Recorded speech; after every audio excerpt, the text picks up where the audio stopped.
இருக்கக்கூடிய கழிவுகள் யூரின் மூலமாகவும் மோஷன் மூலமாகவும் வெளியேறினாதான் இந்த ரிங்வார்ம் இன்ஃபெக்ஷன் கம்ப்ளீட்டா நம்ம உடம்ப விட்டு வெளியேறும்.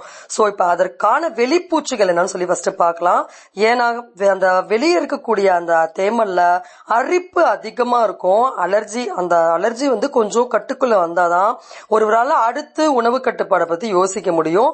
ஆனா வெறும் வெளிப்பூச்சி மட்டும் தீர்வாகாதுன்னு நம்ம ஒவ்வொரு பதிவிலும் சொல்லிட்டு வரோம். சரி, வெளிப்பூச்சிக்கு என்ன ஃபர்ஸ்ட் தடவணும்னு பார்க்கலாம்.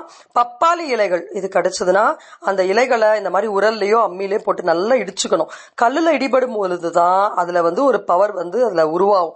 சோ அந்த இடிச்ச பேஸ்ட இன்ஃபெக்ஷன் இருக்கிற ரிங்வார்ம் இன்ஃபெக்ஷன் இருக்க எல்லா இடத்துலயும் தடவி 1 மணி நேரம் ஊற வைத்து அதற்கு பிறகு குளித்து வரும்போது தொடர்ந்து 1 மாதம் இந்த மாதிரி செஞ்சுட்டு வரும்போது நல்ல ரிசல்ட் கிடைக்கும். அரிப்பு ஒரு 10-15 நாள்ல கட்டுக்குள்ள வந்துடும்.